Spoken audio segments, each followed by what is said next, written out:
Plenty of labor over the weekend. But there's another thing, too. At some point tonight, I was told when I was at the church, that the homily tonight is going to mention me quite a bit. Because Father Tom was such a fan of the show, and, you know, we were friends, and, of course, I got to speak about him a little bit last week before the broadcast week ended. And I think that went a very long way with a lot of his colleagues and friends, and this is going to be live streamed. The Mass starts in 4 minutes, so I don't know if we're going to be able to pop in on that homily tonight, but I definitely want to listen to that and maybe bring it onto the show at some point, maybe tomorrow night or perhaps first thing next week.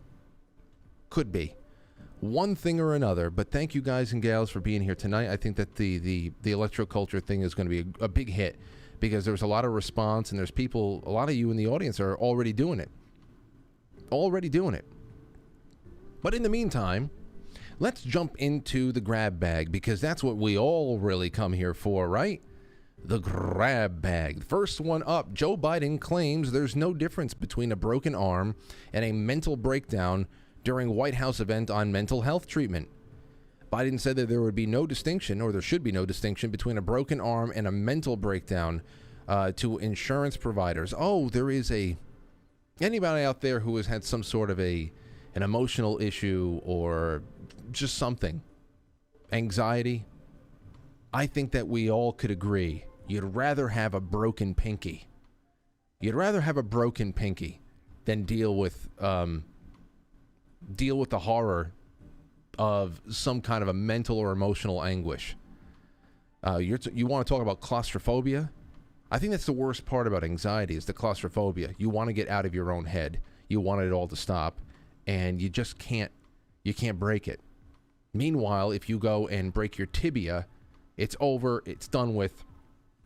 You deal with that. You set the bone, and you know for 6 to 8 weeks you're gonna be light on your feet, and that's it. You put it behind you, and hopefully it doesn't happen again. But you know, we're talking about the ramblings of a dying man here with a misfiring brain. So what are we going to do? Biden said it comes during an event on improving access to mental health care. He also took credit at the event for ending cancer as we know it. Did you guys hear about that? Did you hear about cancer being ended all of a sudden? Let's see. I don't know what the difference between breaking your arm and having a mental breakdown is. It's health. There's no distinction. It's health. Vivek Murthy, who's there's no distinction between man and woman either, so I guess it makes sense to some people. Our Surgeon General and I talk about this issue a lot. You know, in the last 2 State of the Union addresses, I've laid out what I call the unity agenda. It's made up of 4 big things that we're going to do together as a nation.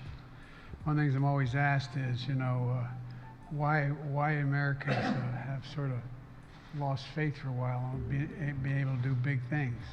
If you could do anything at all. This is bad. I mean, this is like when you put a child into a Power Wheels toy, a Power Wheels car, and you know that, oh man, the batteries, it's almost done. It's almost done. Joe, what would you do? Where's the cancer comment? Can. That's why, and we can.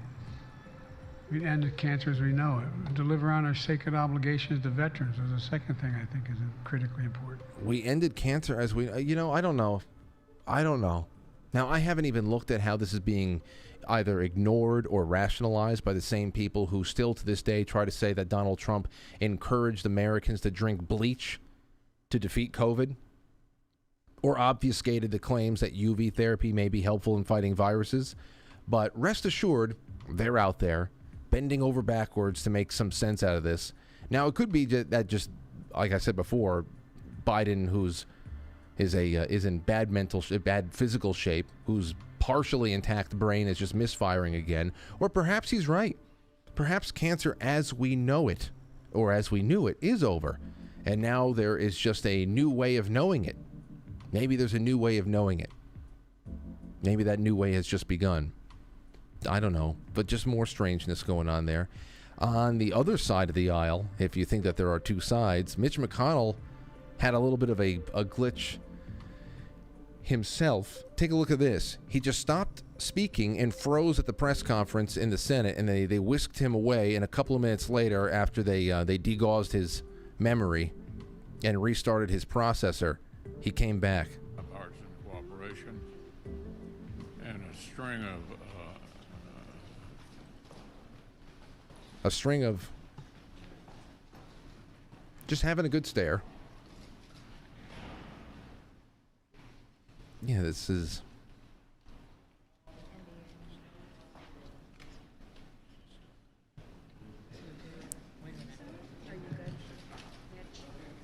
Okay, Mitch? Anything else you want to say, or should we just go back to your office? Do you want to say anything else? Oh, boy. Oh, boy. Go ahead, John. We'll take it. Oh, boy. Let's go back to Go ahead, John. Jeez. That was like a 5,000 yard stare, 5,000 mile stare. Boy, oh boy.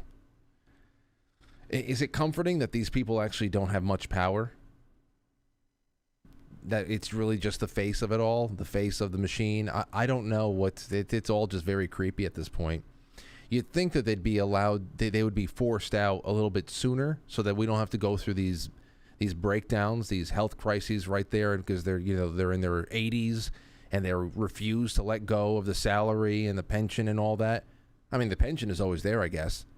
But geez. And he came back after here. Then he came back. So now he's just standing in the back because he was plugged in. He was plugged into something and restarted. I don't know.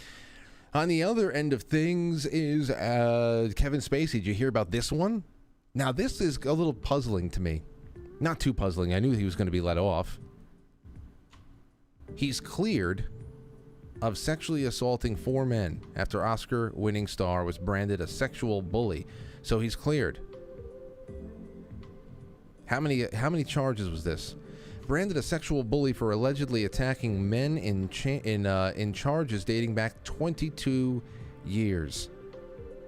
So he broke down. I lost everything. Spacey was celebrating his 64th birthday today, wept as he was cleared of all charges after 12 hours and 26 minutes of deliberation. The actor placed his hand on his chest and mouthed "thank you" twice to the jurors before they left the room. He was humbled. You know, my question is, I mean, obviously membership has its perks, but what the heck? Who would have thought that this guy is more connected than Harvey Weinstein? What is it to think that Harvey Weinstein is paying some kind of a penalty, that he's ending his life, a life spent largely on the inside, in the way that he's doing it right now, and this guy just waltzes in and out of everything. He has witnesses and whatever getting hit by cars, dying, then just of course outright acquitted, and it's just how this cookie crumbles is something else. Then there's this. We're just talking about this with Rob the other night. As it pertains to what would happen if this was 20 years ago and people are saying UFOs all over the place. And it's not, there's always been UFOs reported. It's just that they were not taken seriously at a given time. And then it gets to a point where not only is the media giving it serious airtime, but we're getting congressional hearings. We're getting people like John Kirby coming out in an official capacity and not only acknowledging that there are unknown objects flying over our skies, but that they are so common and they are so unmissable that they are getting in the way of our fighter pilots honing their skills in the air. You know? That they're having trouble training and becoming better fighter pilots because they are literally dodging UFOs, and it's very distracting up there. So then we had this, that guy Grush. He came out. A few other people came out before Congress today, and they wanted to talk about what they knew. And this one guy said again that the U.S. recovered non-human biological pilots from crashed crafts. UFO whistleblower now says in a hearing. It's not the first time he said it, but take a listen to this. Intelligent extraterrestrials. Something I He likes sucking on his tooth a lot. Before every statement he makes, it's a little... I hate when people do that. Don't you? Isn't it terrible? I was going to curse, but I really got to stop doing that because I was at the wake, and I met a really nice guy and his wife, Benny. Benny's been a fan of this show for a long time, and we've talked. Actually, he's the reason why I, a couple of years ago, even started talking to Father Tom. He knew all the priests around here in the diocese, and he reached out after some turn of events where we were talking about traditional Latin masses and stuff. Anyway, I got to actually meet Benny in the flesh today at the church, and I was talking with him and his lovely wife, and I got to see a picture of his 3 beautiful daughters, and because we all watched together, I said, "Oh, I'm so sorry," and then his wife said, "It's funny."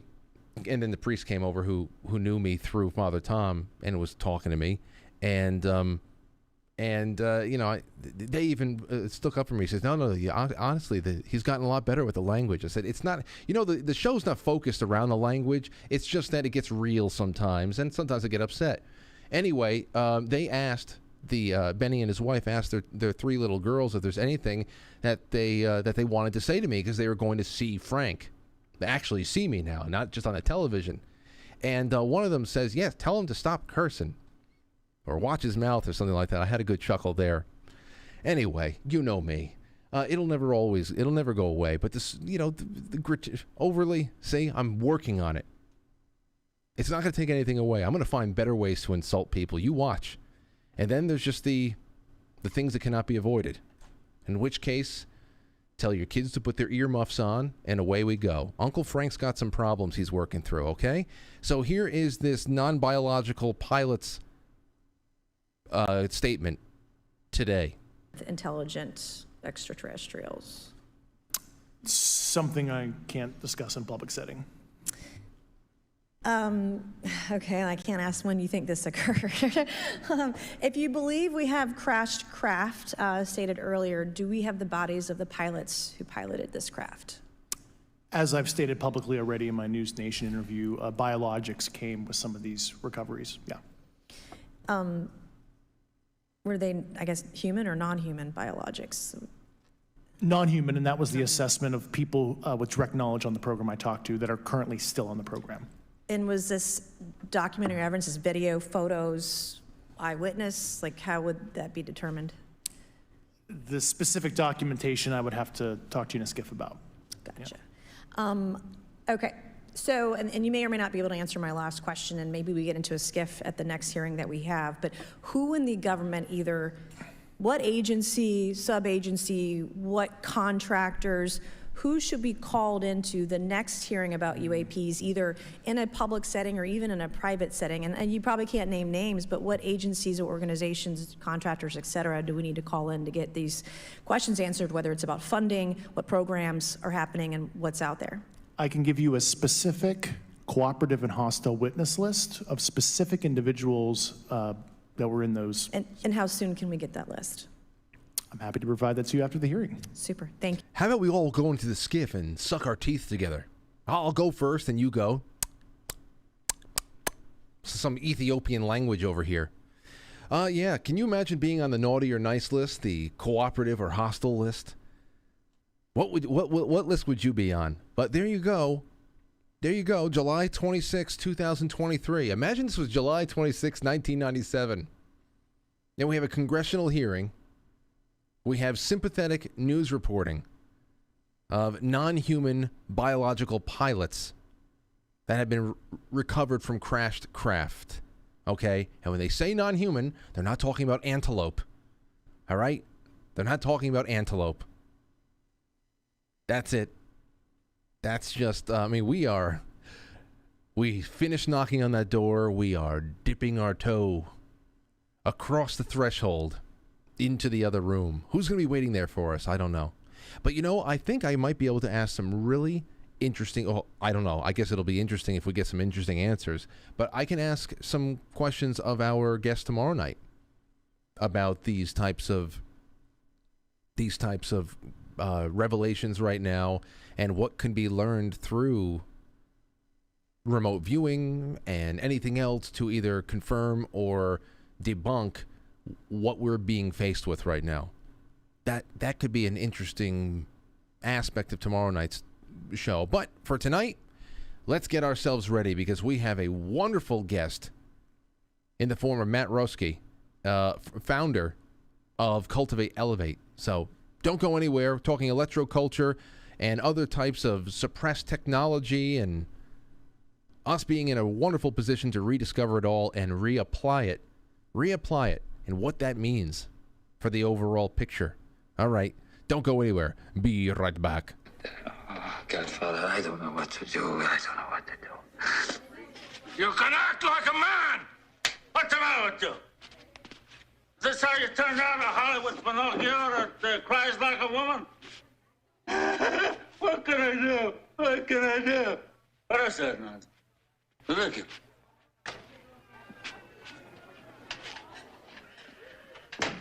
You spend time with your family? Sure I do. Good. Because a man who doesn't spend time with his family can never be a real man.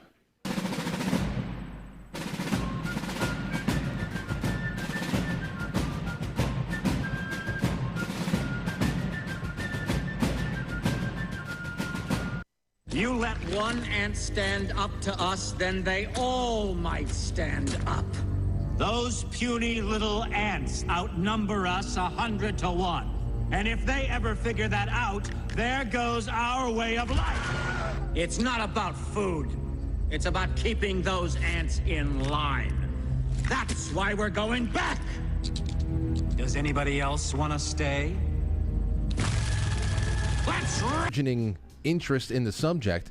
People will say, Frank, you got to go and check out. I want to know more about electroculture. And I said, what the hell? What is this electroculture you speak of? What is this? Is this? I don't know. Is it a gimmick? Is it something new? Apparently, like so many other things, it's something old that is being rediscovered, and it has a lot to do with the infusing or the using of copper, the element, just copper coils. And you say, well, is it charged to anything? No. I think that it's just a magical bridge between the ether, between the physical, and it just inspires growth of all things, especially, on an agricultural level. Listen to this. This came from a viewer out there. I didn't write down her name. Anyway, she said, Frank, this might have been from Anne, or I think this might be from Sharon. Frank, because of a video my sister sent me earlier this summer, I started to wrap sticks that fall from the trees here on my little acre with copper wire. This year I have a bigger garden than I usually do. We built 2 huge cultures that I planted 36 tomato plants and I grew from seed. The first stick that I wrapped went into one of those cultures. The stick is about 4 feet tall, wrapped from the bottom, spiraling up to the top of the stick. I have at least a foot of copper wire in spirals pointing straight up. Most tomato plants in that bed are over 7 foot tall and are beginning to be filled with tomatoes in the growing stage. Based on the number of sticks I would find on the ground and how much copper wire I had on hand, I began to put the copper wire spiraled stick in every pot that I was growing with various vegetables, and I decided to plant. I probably got 40 or more large pots planted with everything from corn, beans, peppers, cucumbers, pickles, herbs, carrots, and more, which were all growing pretty slowly. But as I placed the copper wrapped sticks as I found them, within less than a week, I noticed major new growth. My potato patch has copper wire sticks stuck in every 3 feet. Daily, I walk the patch to pinch off the flowers that try to grow on the 5-foot potato plants. Looking forward to seeing what is growing underground when the plants die back to late summer, early autumn.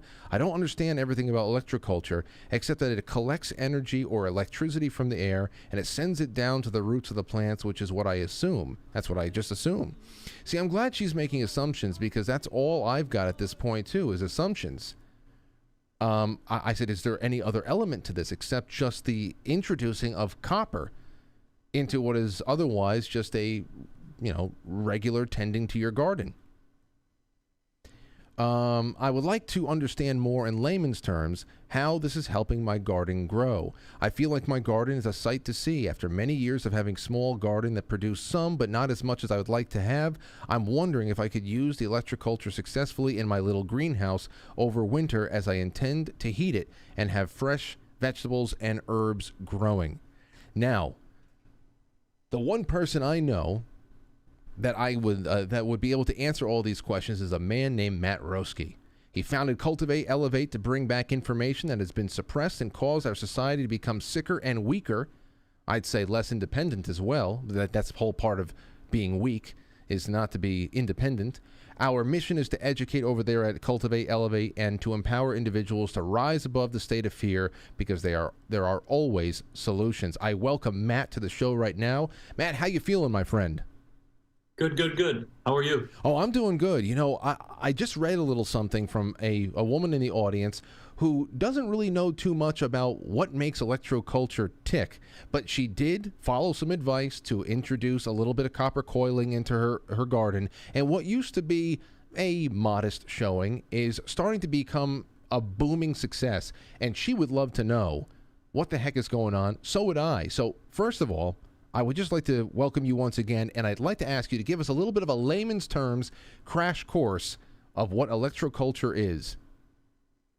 Sure. So electroculture, what you're doing is you're harnessing the atmospheric energy that's all around us, right? There's energy that's flowing all the time, all around us.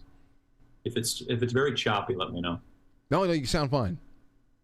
Okay, I'm just making sure. So you're harnessing the atmospheric energy that's all around us. So when she's placing these copper antennas wrapped with wood into the garden, then what she's doing is she's harnessing that atmospheric energy to help boost her plants and to help increase plant growth. She's also supporting the electrical conductivity of her soil and the electrical conductivity of the plants. The biggest problem that we're facing currently right now is that a lot of our plants are lacking electrical conductivity from all the stuff that gets sprayed up in the skies and all the towers and all of these things. They're all impacting the plants. So when she starts placing these wood antennas wrapped with copper into her soil, she's supporting all of the electrical conductivity of the plants so that things can start to flow, such as the electricity can start to flow up and down inside the plants. So right there, introducing some kind of electrical conductivity into... Oh, I'm sorry, I hear myself there. That's a little glitchy, but it's okay. It went away. Introducing electrical conductivity to the soil and to the garden there. Tell me something, though, for those of us who are totally new or... Hold on. I'm getting a lot of feedback here. I'm sorry. The whole thing is just... Give me 1 second. Let me just rejoin. You got it. You got it. No problem. You might have heard that. I was getting a little feedback. No problem. Hold on. I'll wait for him. Do you know where we're going next? Do you know what the next question is? Can anybody in the chat rooms guess what the next question is? How long have you watched this show? How long have you watched this show that you can actually see where my mind is going now? All right, hold on a second. So, I also have another really great testimonial that we'll do in the second half here. But boy, oh boy, I can't wait to get into this one. Really sink our teeth in. And I just got a text message from a friend of mine at the funeral, said, 24 minutes in, the homily has now started. So that's where I have to go check it out afterwards and see what's said. Just give me another second here, ladies and gentlemen. Hold on. Actually, you know what? Maybe I have a break video we can go to. Do I? Superman? Yes. Hold on. We'll be right back. The virtuous spirit has no need for thanks or approval. Only the certain conviction that what has been done is right. Develop such conviction in yourself, Elal, Kal-El, Ralph, whatever your name is. Just cut. We'll just pick it up. Excuse me, we'd like you to have this flower. Excuse me, sir, would you... Donation to the Reverend Moon. Jews for Jesus? Read about Jehovah's Witness? How about Buddhism? How Jerry's kids? Oh, yeah. Scientology? Or nuclear power?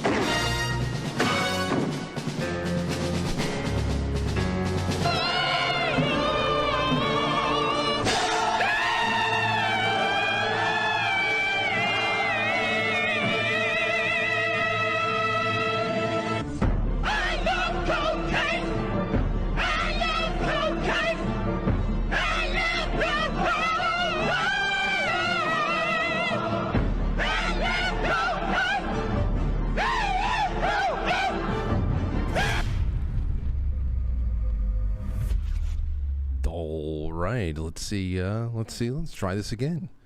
Let us try this again. Matt, do you hear me? You hear me, Matt? Okay, Frank.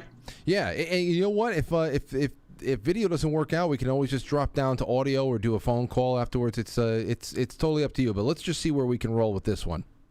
We can just keep it. My computer completely froze and locked up. This happened when I did a podcast on Electroculture before. So I switched computers and I should be good to go. So it should be 100%. So there's an electrical problem with the Electroculture.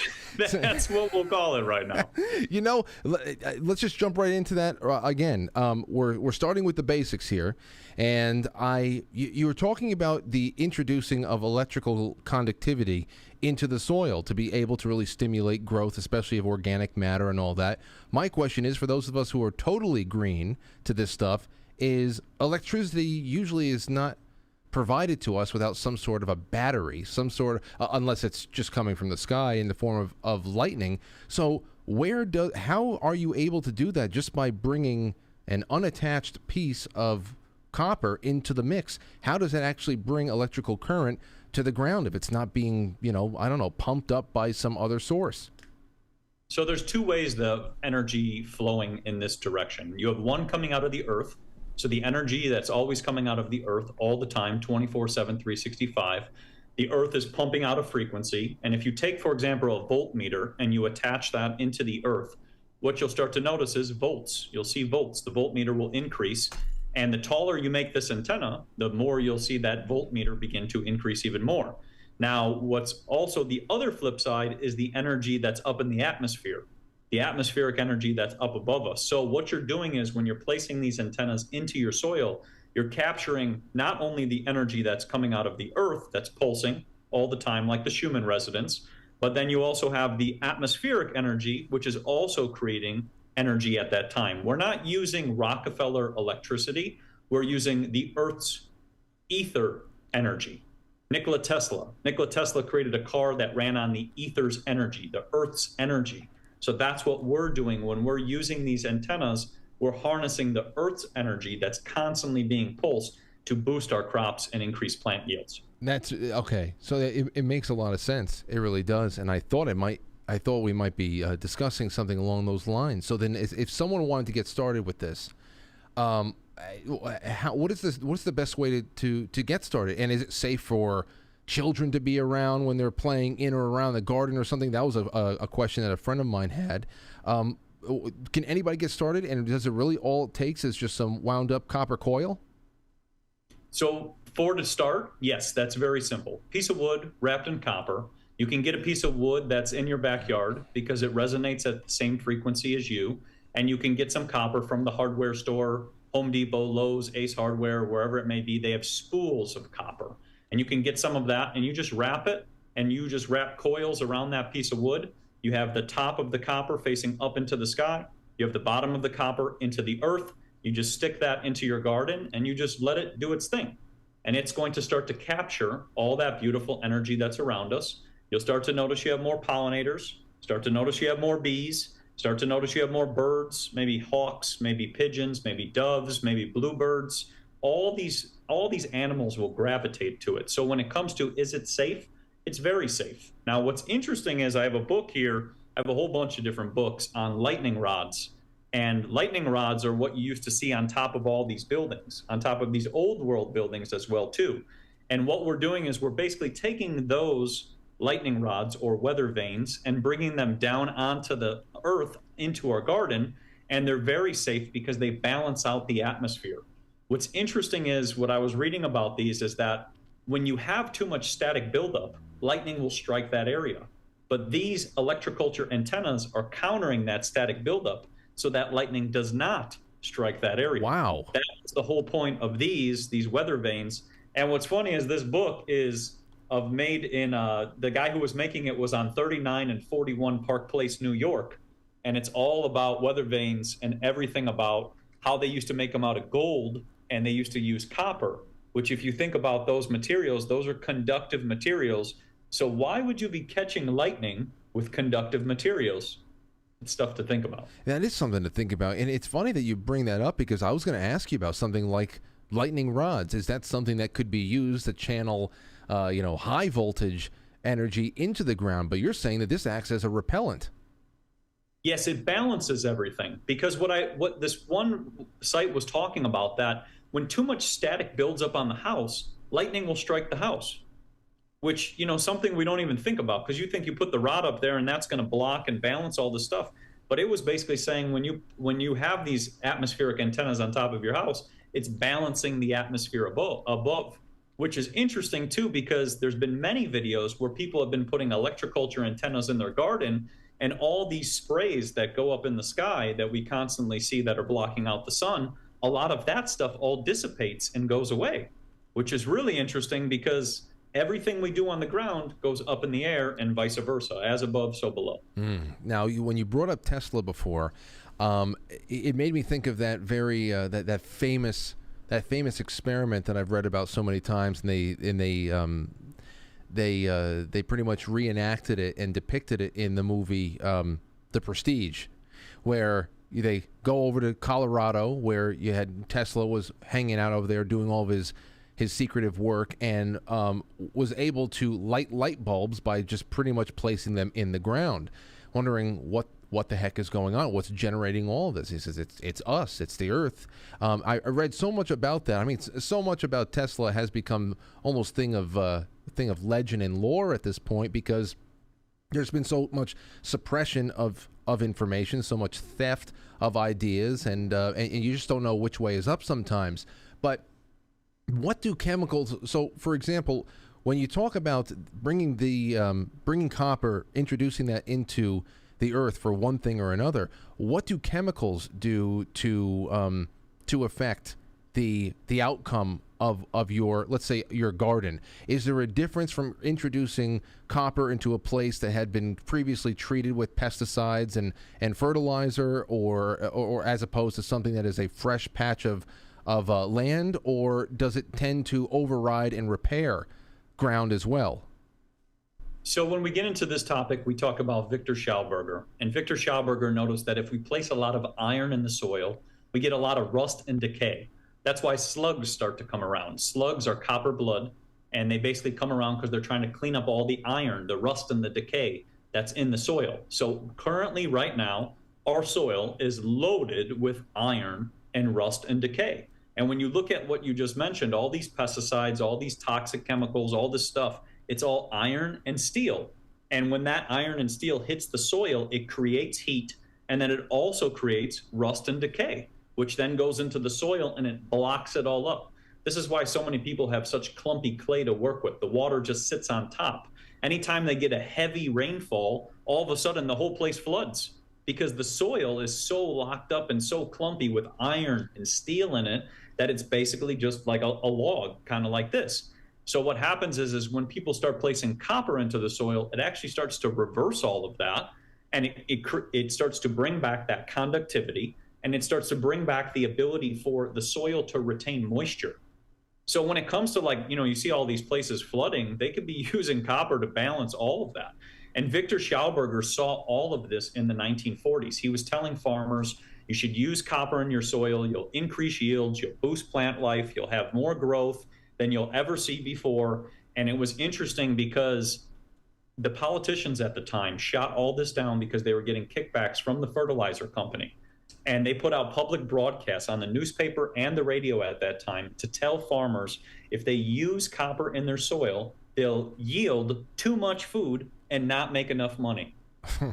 So if you think of where we are now, 2023, and we have, let's say food shortages and whatever else, blah, blah, blah, it's all because a lot of this information has been suppressed over time. And as the information has been suppressed over time, the soil has gotten worse and worse and worse. But electroculture can reverse all of that. And we don't need Monsanto. We don't need DDT is good for me. We don't need all the toxic pesticides and chemicals and all these things, because let's think of the first and foremost one, glyphosate.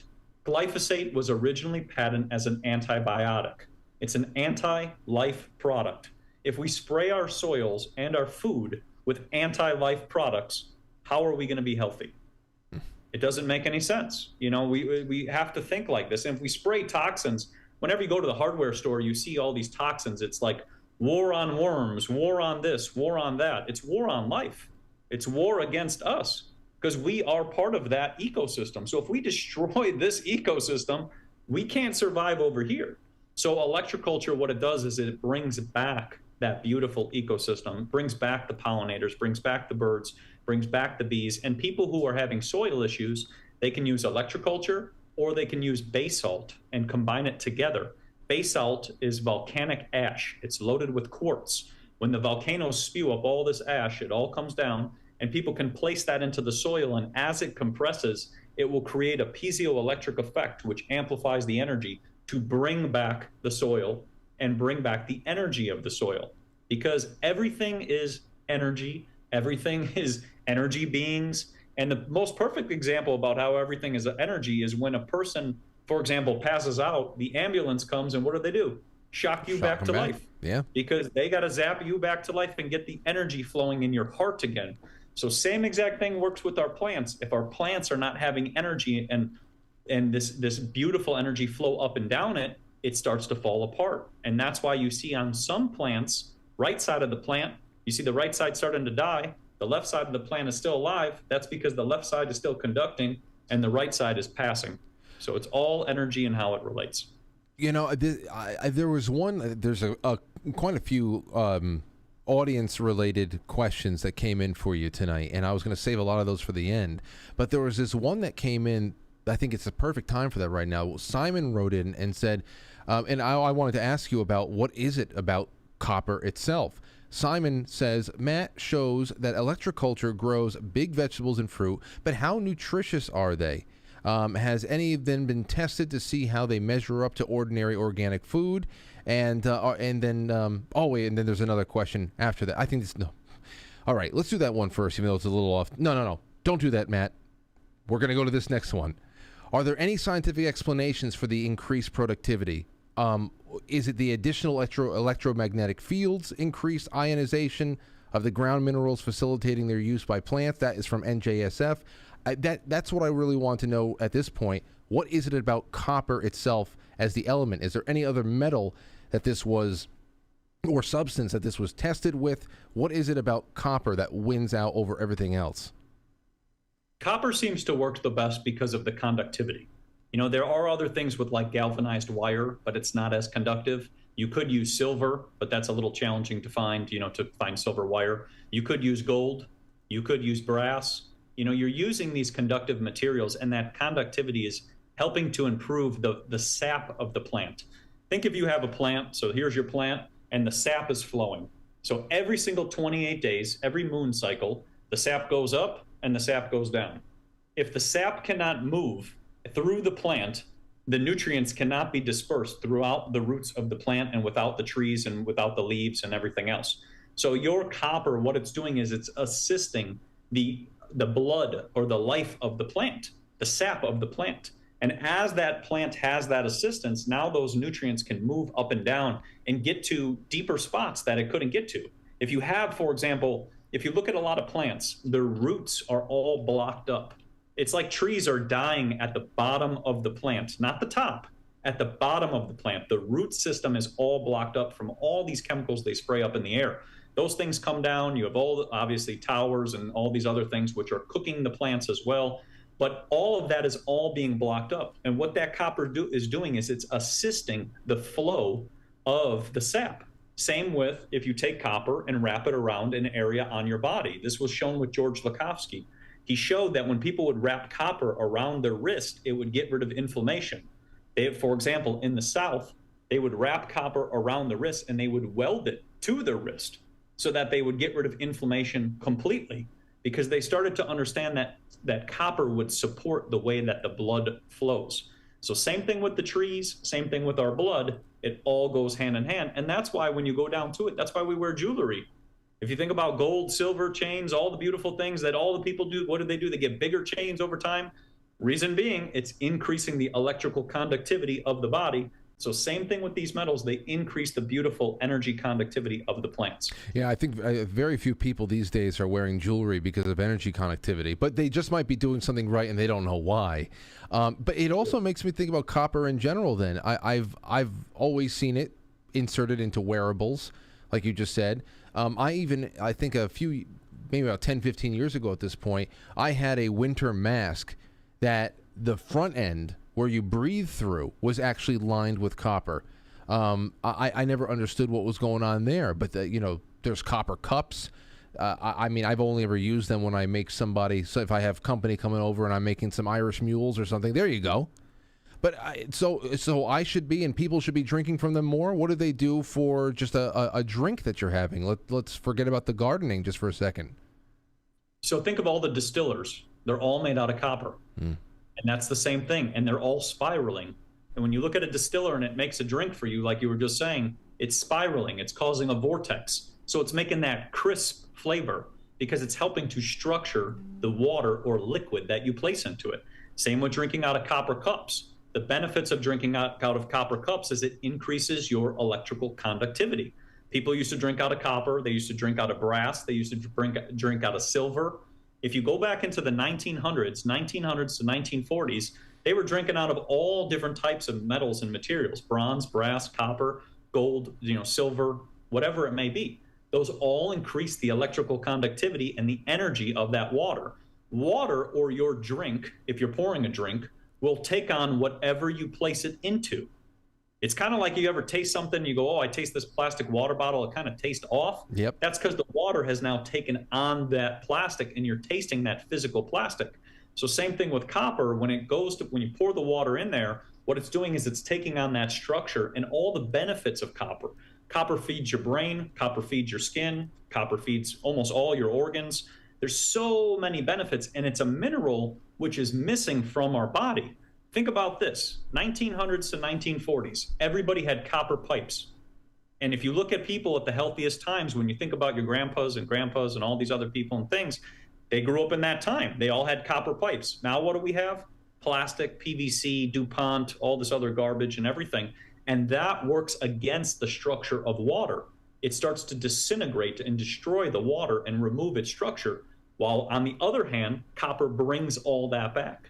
And like you were saying too, they have things with masks, they have things with, cups, they have different things. If you look at athletic tape, when they put athletic tape on athletes, they wrap them with copper because they know that the beneficial properties that come with that. So all of these beautiful things happen with copper and obviously silver and gold, but copper is the easiest one to get to if we're going to pick, rather than if you were finding chunks of gold and silver and trying to do things with it. Well, I know just from all the conversations we've had on this show with nutritionist friends of mine and everything else, that when we talk about minerals, especially copper, that is one that is essential for balancing out zinc.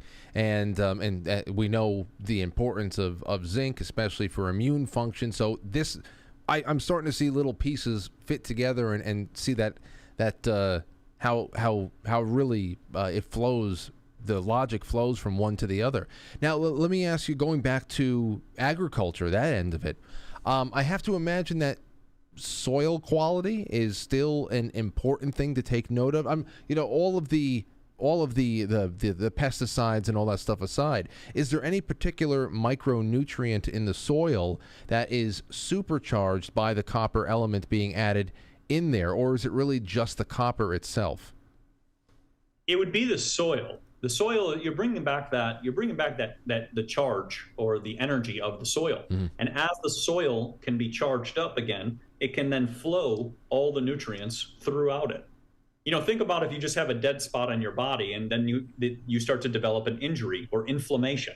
That's usually where in a spot of the body, the electrical charge has turned off. So same thing with the soil. If the soil is no longer flowing, things cannot move. And you can't support the worms, you can't support all your composting, you can't support all the things that you're doing. It's just like a lump, basically. And what electroculture does with the copper, it starts to bring all that back. And everything starts to work in harmony. And you can combine this with like Steiner prep, which is really interesting to look into, with cow horns and quartz and manure. You know, you can combine it with composting, you can combine it with anything that you would like to do that you're already doing, but you don't have to use all the pesticides and fertilizers because they act like drugs. You know, when they're using these things on the plants, they accelerate the growth, but the minerals and all of the soil is being stripped from everything at the same time. So you have this plant that you think maybe is healthy, but it has no nutrients in it whatsoever. So that's where, you know, the electroculture, we start to bring all that back. And as we bring back all the pollinators and all the bees and the birds and these things, we then balance the environment because they start bringing things too, right? Birds will start bringing stuff around, and then, you know, bees and all these different things, everything will start coming back around. And that will also balance out things because now you start to have this harmony that starts to happen, which also attracts more beautiful energy rather than this disharmony of everything. You got to destroy it, and all of a sudden you have this destroyed land, and you have to move on to the next plot of land, because that's how we see our farming now. They just move to the next spot after they've destroyed everything in that spot. It's never supposed to be that way, because if we think about farms, 1930s, 1940s, people had their land and that's where they stayed. They couldn't like just keep moving. They had to stay there and live with their family and grow up on that farm. But now this new way is destroy, destroy, destroy, and then, you know, expect, and it's like it doesn't work that way. Yeah, crop rotation is what we were taught about. That once you exhaust a patch of land, then you just go to the one next to it, and you're able to just allow the natural cycle of things, rejuvenation, take place. And then, this is one thing that we never learned in school, and I guess suppression of information is what we'll get to in just a second. But I just want to ask one more thing about the actual form of the copper. You're talking about the wooden rods and then the coil. Is that the necessary form the copper needs to be in, this coiling motion? What is it about the construct of the coil there that you can't just use a copper pole or a pipe or something like that? So you can use anything with copper, but some of the best results have been with either coils or with different types of copper antennas, where they're kind of frailing out at the top, and they're kind of like a little, you know, kind of looks like a dandelion when the thing just kind of goes around and starts flying around. But you know, the seed when it starts flying. But you know, the coil itself is basically creating an induction coil. If everybody wants to look into that, it's a fascinating topic. But if you look up like dynamos, 1800s dynamos, and all the stuff and how they used to generate energy, they used to just wrap coils around different types of materials, and it would start to generate energy. So same thing with these coils. When we're creating these coils or these different types of antennas, they are helping to generate this energy and alter the ether, this energy that's flowing all around us. Perfect example, close your eyes for about, let's say 3 minutes in front of the sun, open up your eyes, and you'll see all these little dots flying around, almost like little white dots floating around. That's the ether. That's the energy that's all around us. You can only pick up on it because it's only a split second, but that's the energy which is being, the spin is starting to change. Almost like you're creating a vortex, like you're creating a tornado, if you want to call it that way too. But that's what these coils are doing. Now you can run copper wire through your garden. You can run copper wire above your garden. You can do a whole bunch of different things. And I always advocate people to experiment, have fun with it, you know, build taller antennas, you know, have fun with it. Use crystals, use stones, use quartz, use, you know, different types of things, because all of these things also have frequencies. Stones have frequencies.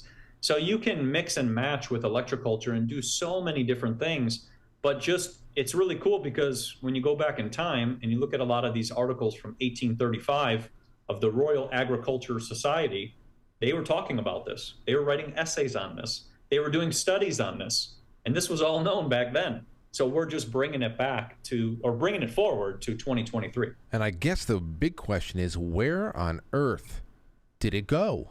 Because obviously somebody knows about it. It can't, if it's this real and if it's this powerful, then it has not gone away.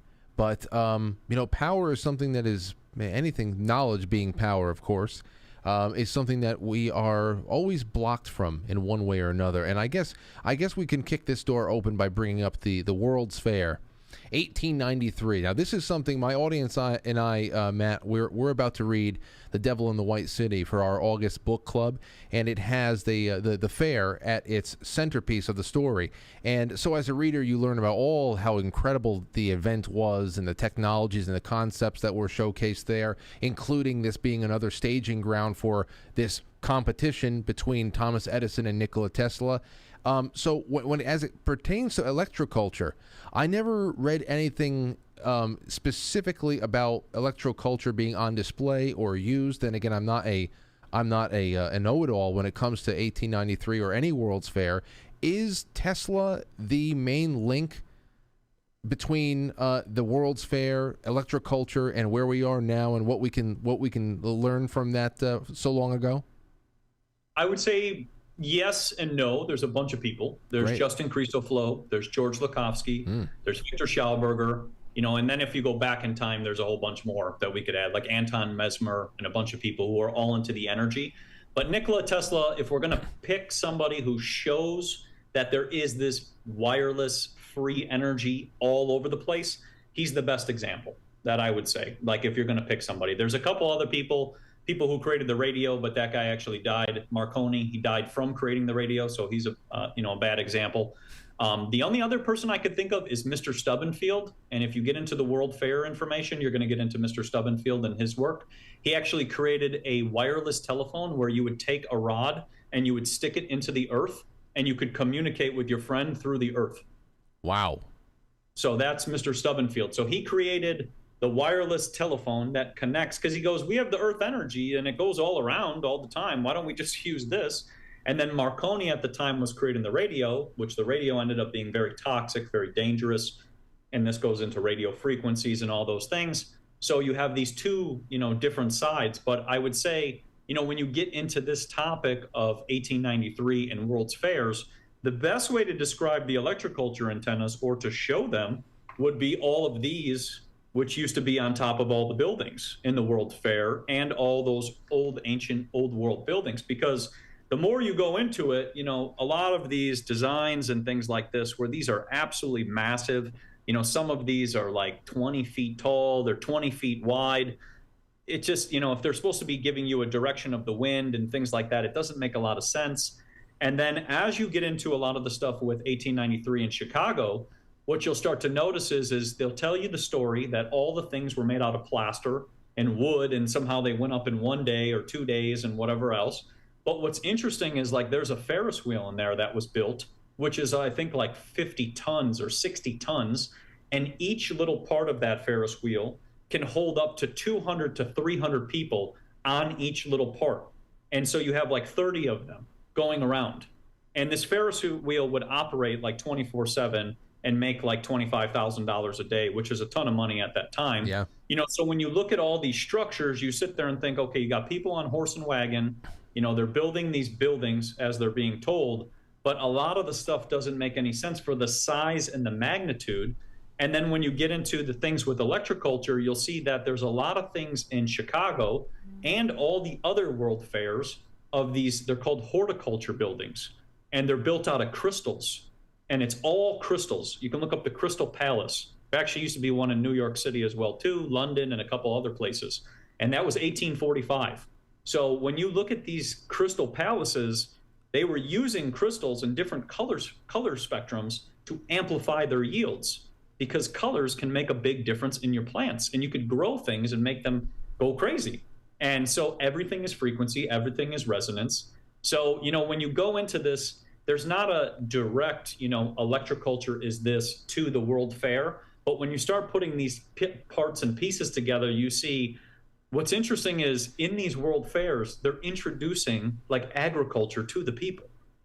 So then you started to think, well, why are you teaching people how to farm? Shouldn't they know? They traveled across the ocean blue and did all these things you said. Shouldn't they be aware of how to farm and do these things? So a lot of things is almost like these people are very out of place and you're teaching them these stories and they've lost track of the past, which was just this, everything was abundance. And that's kind of my take on it. Now, I think it's a great take, and I'm going to pay extra special attention to this now too, especially with the horticulture aspect, because we know, especially those who came in to design all of the landscapes in 1893, they were the ones who designed Central Park in New York.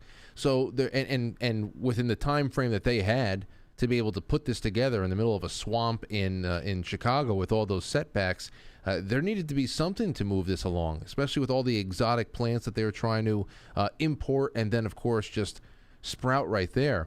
As far as that whole mindset of lack and losing all of this, I had a question that came in from my friend Grace, and she said this.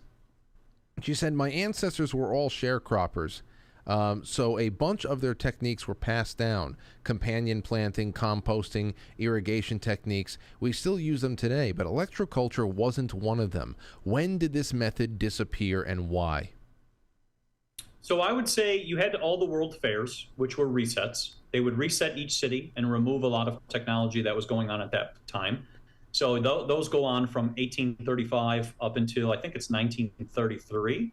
And then you have World War I and World War II, which were also resets of a lot of this information. And a lot of the people who were publishing books at the time, because when you get into the books, it only goes to about a certain extent. You have to get into like newspaper articles and radio broadcasts. That's pretty much about what you're going to get. And these newspaper articles are usually about this big, and there's about 3 sentences about electroculture.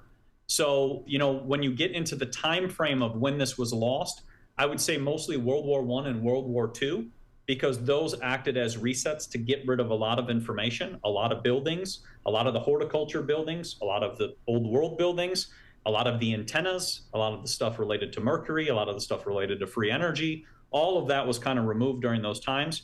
But then a lot of the time after World War II, chemical farming became gigantic, because when you think about World War II, they had this excess of chemicals and all these things, and they decided to say, let's start putting that into the farming and into the public farming supply and things like that. So through all of these different resets, people would lose information. And the other thing we have to think about is, for example, all the articles I found from 1835 to 1902, they're in the Australian newspaper.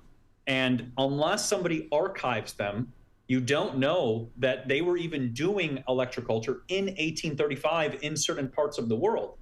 That was because we were, if you think about it, very disconnected, because I couldn't just communicate with you like I'm doing right now to put this information out. The information was, once the book was gone or the pages were burned, the information was gone. And if people were wiped out, which they did a lot of wiping out of people and removed a lot of people in a short period of time, a lot of information would be lost during that time. And if we look at, for example, like a lot of the stuff during like even the Bolshevik, thing and whatever else, they went after the farmers. They went after the food supply first. Why? Because the food supply is for everybody. It keeps everybody strong. So if we think about this, of where the information might have been lost, people who've been farming or practicing farming for a long period of time might have been the first targets, because it removes the food supply and makes the people dependent. And then you can teach them a new way of doing something and educate them through the Rockefeller educational system and keep them in that perpetual loop of doing what you want them to do. Oh yeah. And what is that essentially? What are you telling them to do? You're telling them, you're teaching them newer, inadequate ways of feeding a nation, wherein before, like when I'm getting all these emails from people who are watching the show, who even in the most basic experiments are increasing their yields from their gardens and their backyards. When you think about the power that is unleashed in being able to produce a copious amount of food on a local level, to decentralize your food sources so that you're not waiting for somebody else to send over their surpluses. I mean, that is incredible amount of power and independence. It makes perfect sense as to why that would be suppressed, and newer, more volatile systems would be introduced if you want to ultimately control people and not liberate them. Yeah, and that's pretty much what has happened. And I have so many videos of so many things of people's food. I had a lady today send me like cute zucchinis that are, I mean, they look like barrels. It's absolutely just wild to see. And I'm going to be posting up that video in the next couple days. But just wild stuff. Like, I've realized we don't even know how large things are supposed to be. I even had a lady who gets like little green tomatoes, you know, the little baby ones where you could turn them into salsa. She's got them, they're like 2 times, 3 times the size. So now it's like, well, I thought they're supposed to be that size. You know, so then the real question is, how big are things supposed to be and how abundant are things supposed to be? Because we've seen everything so teeny tiny, and we've been put in this scarcity mindset to be controlled and be manipulated. And the real question is how much abundance is there? And electroculture has taught me, with all the people growing their food and all the gardens going wild and farms and everything else, it's really taught me it's quite the opposite of what we've been told. And what's interesting is every time I speak about this topic of abundance, whether it be energy, whether it be food, whether it be water, whether it be oil, I get fact checked every single time. Anytime I speak about abundance, I get fact checked.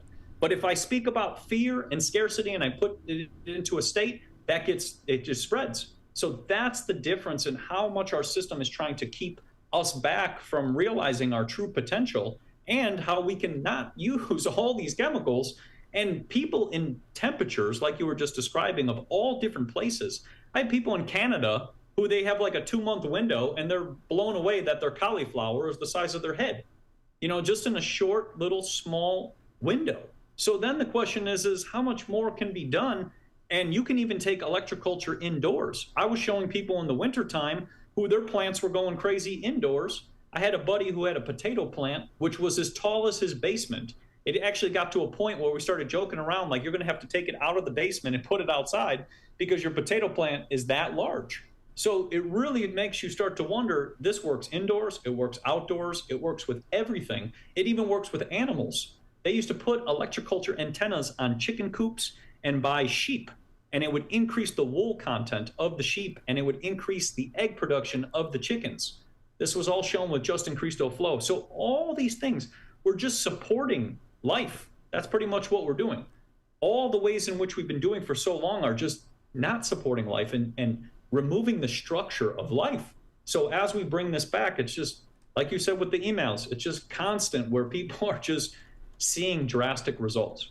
I don't even know where to start. You said so much right there. You said so much. I mean, for talking about livestock, which is another thing where, I mean, we're all made from the same organic matter right there, which how much copper should we be wearing around our necks every day if this is happening for sheep and chickens and all that other stuff? And then you're talking about Canadian farmers where they have a 2-month window of yield time and all that.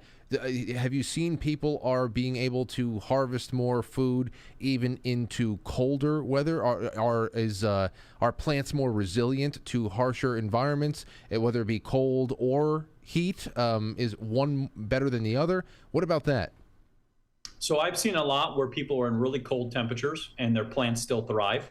I had a lady who was in Washington and she was growing blueberries and she was getting blueberries in January.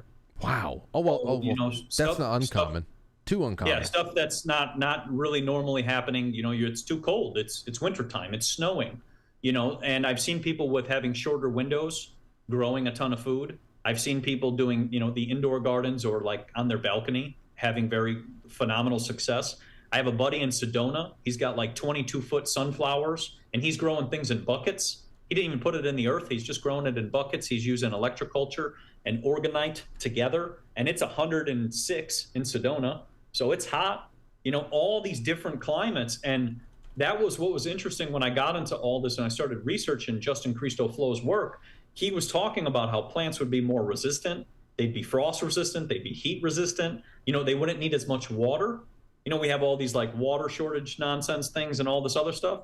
You don't need as much water anymore. I have people growing tons of food in the desert in Arizona. Like it's hot here. It's 117.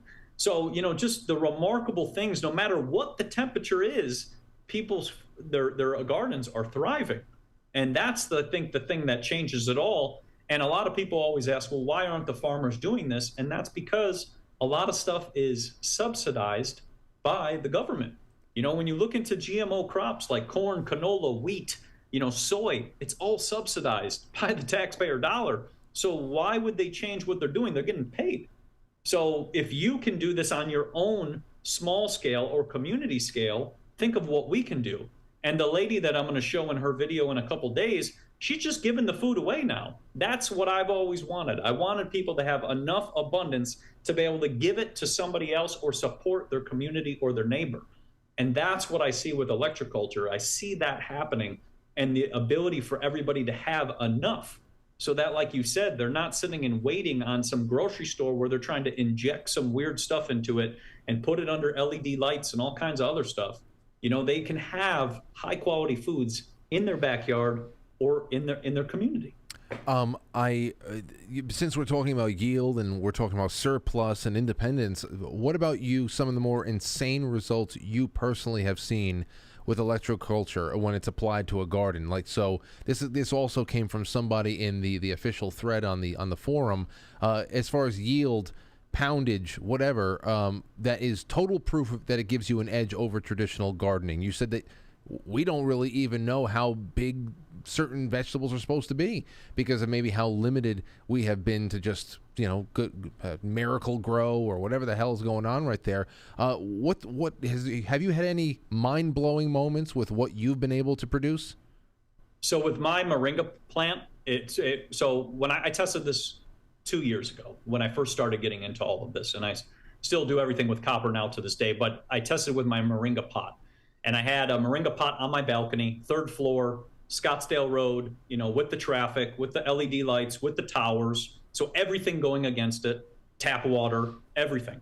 I took a piece of wood and wrapped it with copper, put it into that planter pot, and just decided to see what would happen. My moringa pods were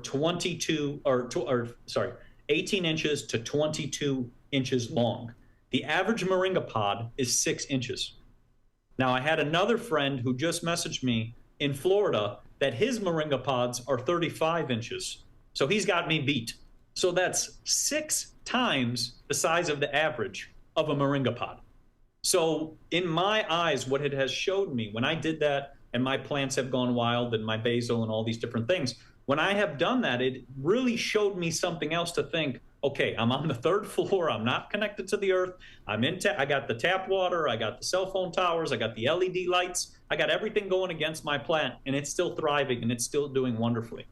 And it's just remarkable, but that was me. And then as I started talking about this, multiple people have sent me messages from across the world of just massive size of things. Like I had a lady message me yesterday with squash leaves, which are bigger than her husband.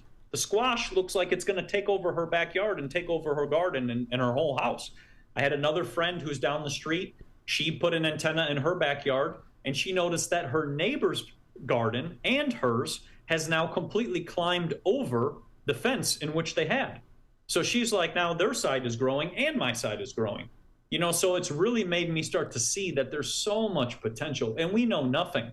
You know, we know a smidge of information of how large things can be, but for me, it's just shown me so many people growing food and so much abundance. And I'd have to give you about 1,000 other pictures to really show you all the rest, but there's so much of just abundance of people getting 2 to 3 to 4 times the size, big, thick things, you know, bigger tomatoes, bigger zucchinis, bigger lemons, bigger basil. Like basil being double or triple the size, mint leaves being 3 times the size. I had a buddy with coriander, 5 times the size of what a normal coriander little leaf looks like. So, you know, it's just like when you really think about it, it's like, how much can we have? I know, and what you're describing here is almost like something out of, when you're talking about that, I was thinking about the dandelions from the Ninja Turtles movie back in the day. You remember when they're trying to see what the effect of the ooze was? But oh, yes. Yeah. See, those are the kind of things that we got. This kind of yield was only due to radioactive material, Godzilla, whatever, and to think that this is all from organic material like copper coil and just an innate connection with the earth below and above it. It's just, how long have you been doing this for? Like, how long has this been a real driving force in your life, the electroculture in particular? So it started in about March of 2020, or no, I'm sorry, not March 2020, March 2022. It started in about 2019 when I did an Akashic reading and a lady told me to look into crop circles. And this led into all of these topics that I'm telling you right now.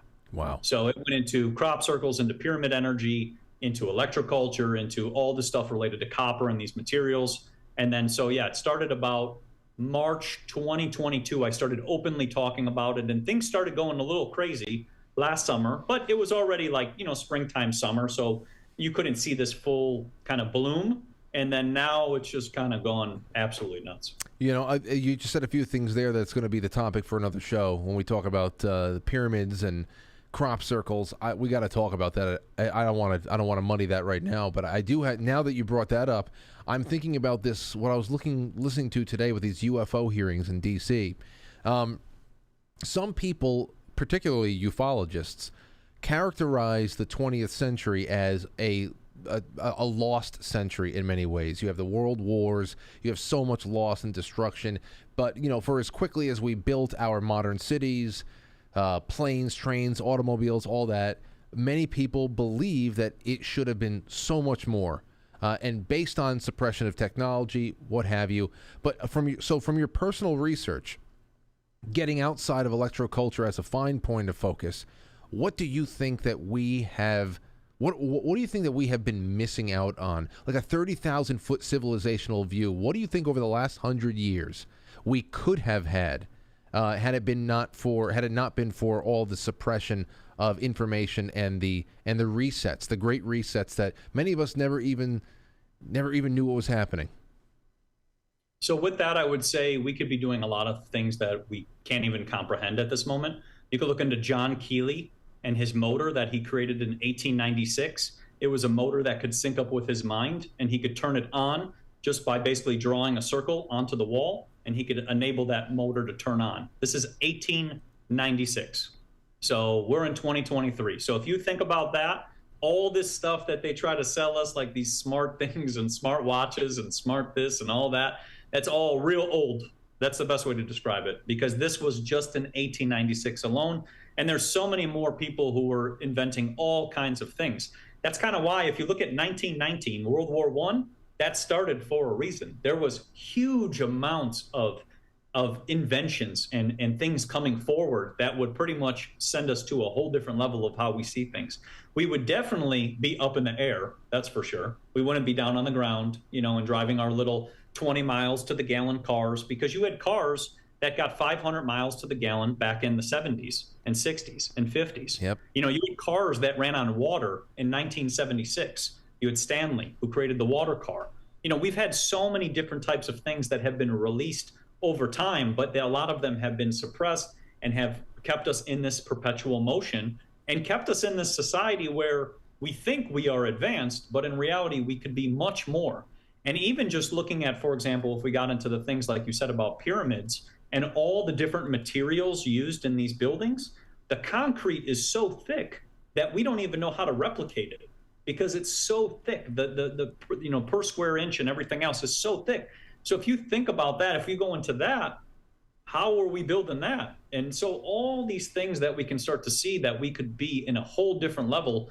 And if you get into World War II and you get into Victor Schauberger's work, he was creating flying saucers. He was creating, self-driven propulsion systems that would basically just spin and create energy and be able to fly.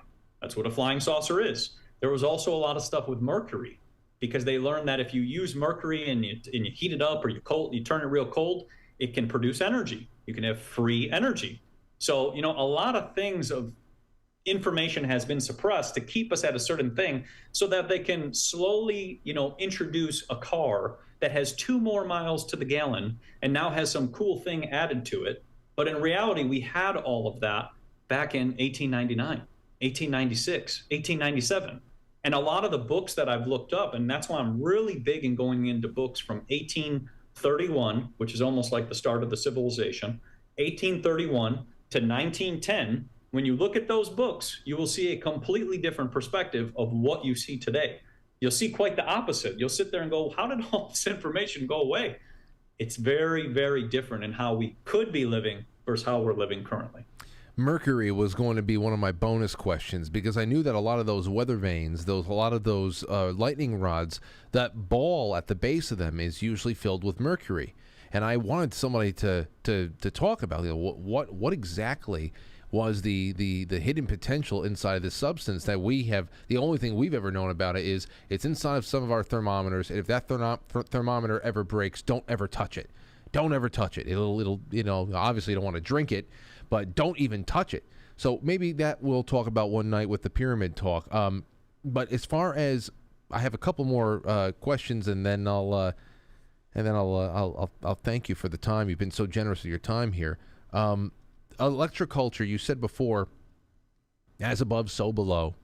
And we know here on the ground level what it can do to the soil, what it can do for all the things that we eat, what we know we can do when we wear it.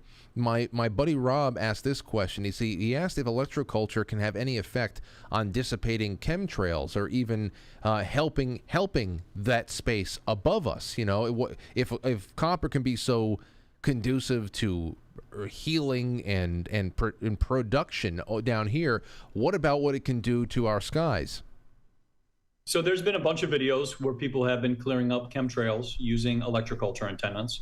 There's also been numerous videos using boiling vinegar and clearing up the skies, which is another interesting one as well. And I've seen so many cleaning up the skies. But it's interesting, when you get into this whole cleaning up the skies, you can look into 2 people.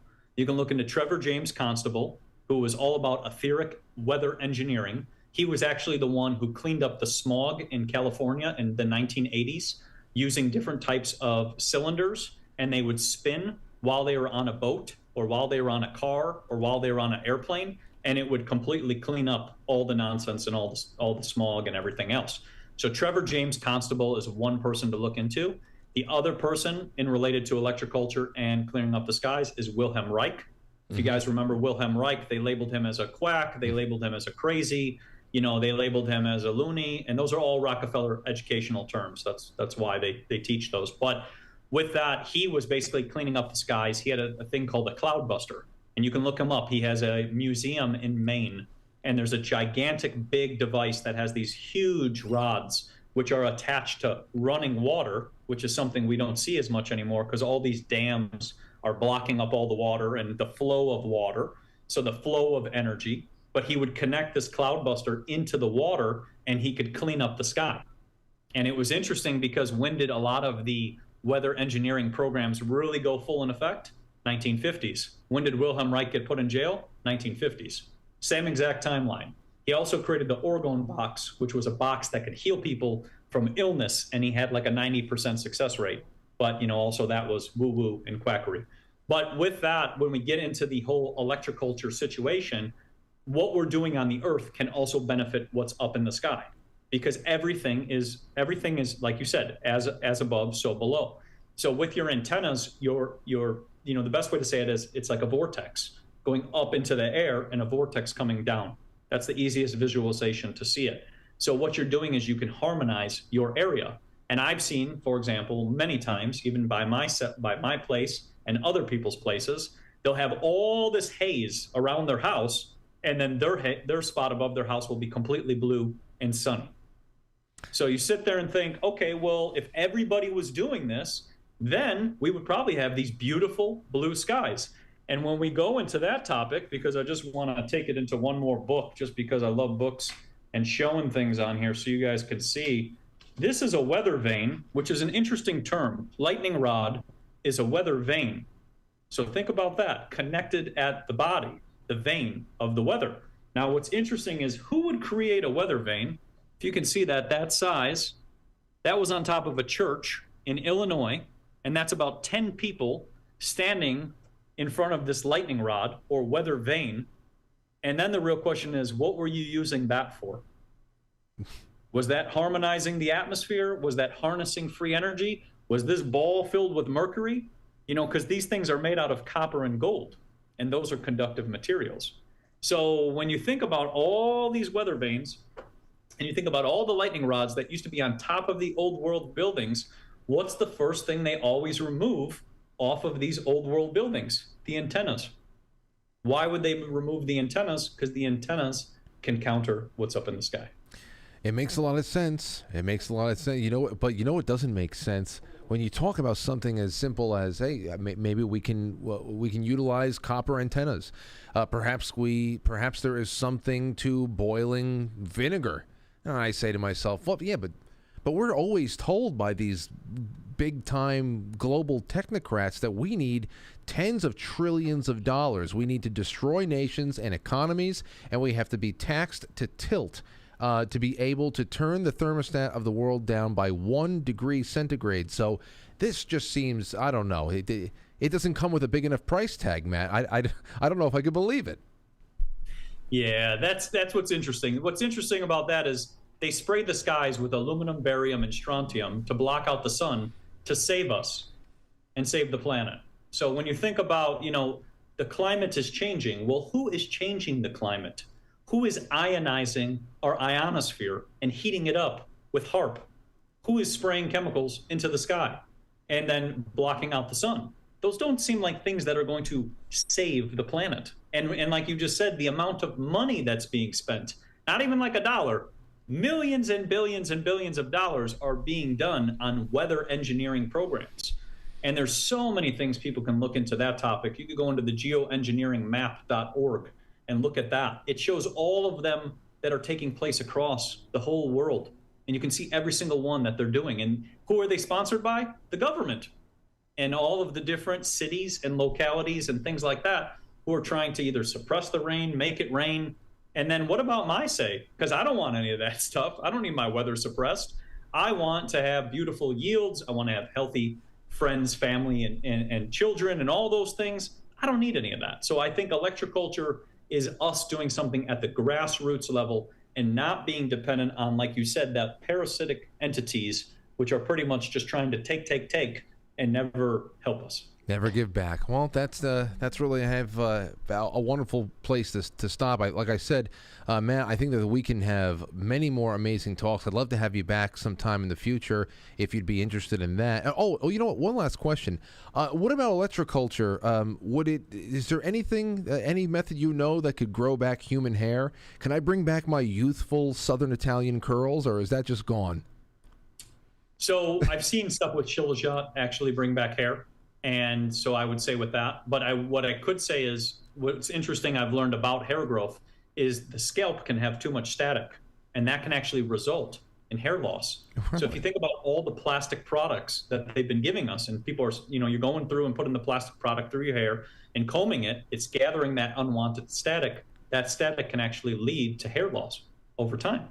So, when you look at all these things, there's a lot of interesting stuff about energy. But there was a guy, you can look into this because I actually would like to have a solution for you, but you can look into magnetic water. There was a guy who talked about how he aligned magnets around water and he started drinking that magnetic water and his gray hairs started turning black again. And certain parts of his scalp, the hair actually started to grow back. So just look into the benefits of magnetic water. Wow. I thought that was just going to be a throwaway question for a cheap laugh, but I mean that's just that's pretty incredible right there. I'll take a look at it, even though I think I've kind of accepted it at this point, and it's become part of my look. But it would be nice to tell people who always told me, Frank, you better stop wearing those hats. You'll go bald one day. I would love to tell them, actually it wasn't the hats. It was static electricity. So leave me alone. I bet you didn't know that, Mom. All right, so. Thank you so much, Matt. This has been wonderful. You have a thriving channel. You have a wonderful business that is focused on helping people detoxify themselves in every major way that we consume things, from healthcare products to food, and of course your constant talking and research into subjects like the ones that we're talking about tonight. Where can they find you? What is the best thing to do to keep up with all of your work? And yeah. So they can find us on cultivateelevate.com, and we actually have a page dedicated towards this topic, which is electroculture. And they have all the frequently asked questions. We have videos on there, so much information so that a person can learn. There's also a book they can download that they can learn more about Justin Cristo Flo and all of his work. But as for where to find us on social media, we have Instagram, Cultivate Elevate, and then we have a YouTube page, Cultivate Elevate, and then our Telegram chat is Cultivate Elevate, and people come in there and they share their gardens and get tips and show pictures and videos. So if a person wants more information, more pictures, more videos, come to our Telegram chat. People are posting their gardens going wild all the time, and it just gives more ideas and more people to connect with, because I'm really big on everybody connecting. If one person's from one state, they need to connect with another person in their state, because then you build community rather than all this disconnected antisocial social media stuff. So I hope that can provide some information, but you can find us on those three, and there's tons of information on there. CultivateElevate.com. What you're doing is very important. Thank you for the time tonight, and I'd love to have you back. We'll definitely do another one, and next time my computer won't be freezing, so it'll be perfect. It's all right. It was like the first 30 seconds. The worst thing would be if we dragged that out for another 5 minutes. This has been a really remarkable call, and I already see the highly positive feedback rolling in. So I'll talk to you soon, and thanks again for the time, my friend. Cool. Thank you, Frank. We'll see you next time. All right, there he goes, Matt, cultivateelevate.com. We're going to take a really quick break. I'm going to go de-static my scalp. When I come back, I'm going to have a full head of hair. All right, so don't go anywhere. I have a couple of your super chats and other things to do before we end the show tonight. BRB. It's intermission time, folks. Time out to press the like button. Thank you. Ladies and gentlemen.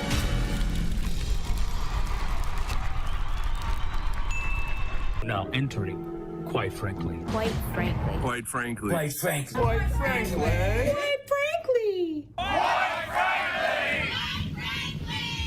Quite frankly. Quite frankly. Quite frankly. Quite frankly. Quite frankly. Quite frankly. Quite frankly. Quite frankly. Quite frankly. Quite frankly. Quite frankly. We all support, quite frankly. Not quite. Quite frankly. Let's go, Brandon. Quite frankly, in Roma, Italia. Quite frankly, you going on Frank's show tonight? I want to get a Coke. Can I get a Coke? So everybody watch, quite frankly, with Frank.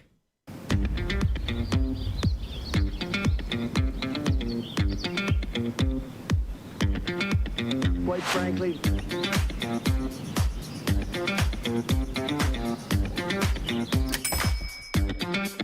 How dare you? Fine, DUBYNE. Adapt 2030. Let's see.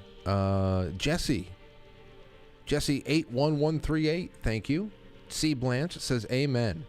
Chai Possum says Matt was an amazing guest. Thank you for always bringing us closer to self-sustaining. Well, I mean, think about this one. Think about the implications of this one. You know, we always talk about how do you make the best of whatever land you have available to you. The possibilities of what you can bring forth to your kitchen table from even a couple of square feet seems to be, I mean, give it a try. Give it a try, really. Quite frankly, superchat.com. I think we're all caught up over there. Oh, here we go. Let's see here. Katie Sky says, just take all my money, Mr. Bond. Oh, I've always wanted to have that James Bond feeling there. Something about the button up. Well, I have to wear a tuxedo one night and then go play a high stakes poker game. That's when it'll really come to light. Stove, thank you so much for the blessing. You're very, very kind, as always. Here's a little something that I got from another audience member. Listen to this. This comes by way of... oh, shoot. What the hell? I'm sorry. It might be Joseph. Or John. Anyway, hey, Frank. First, let me point out that India just today cut off all rice exports, thus reducing the export rice market by 40%. That's more than huge, and it's a sign of famine disaster that will surely come next. No one in the States even seems to take notice to these types of events. Everyone needs to know the information that Matt has been spreading. It may save your very life. I'm a longtime grower of cannabis and veggies in Oregon. Oh, really? Where do you live? Love to come by for a salad and a couple of rips on the bong. This year, I have applied these principles to my gardens, and to my amazement, it works great. I grow in cloth bags, and I handmade my antennas from skinny wood dowels or sticks wrapped with 34 AWG copper wire, in a clockwise direction, the direction for northern hemisphere. I do not use any iron tools or have anything made from iron in my soil.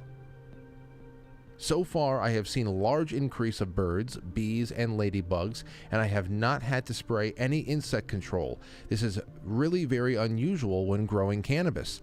I suspect that I will have to spray as usual for caterpillars when the flowers begin in late August. I have to spray for caterpillars every year here in Oregon. With the veggies, I have an increase in yields and sizes that is noticeable. I feel like the food tastes better and seems more clean. With the cannabis, the plants are the correct size for this time of year, and the colors are very vibrant greens. I'm currently using this method now, making seed using open pollination and light depth. All the plants, males and females, look great and seem to be doing their business as usual. I'm expecting a great yield in seeds and great things for the flower harvest later in the season. I've attached some photos for you to see. This method saves me the significant cost of fertilizers. The method saves me each time watering because I don't have to mix anything. This method saves me 10 days to 2 weeks at the end of the season because I don't have to flush my cannabis plants of fertilizer before the harvest. When using fertilizers, I have to flush the plants, or the flowers will be somewhat harsh in the throat when smoked.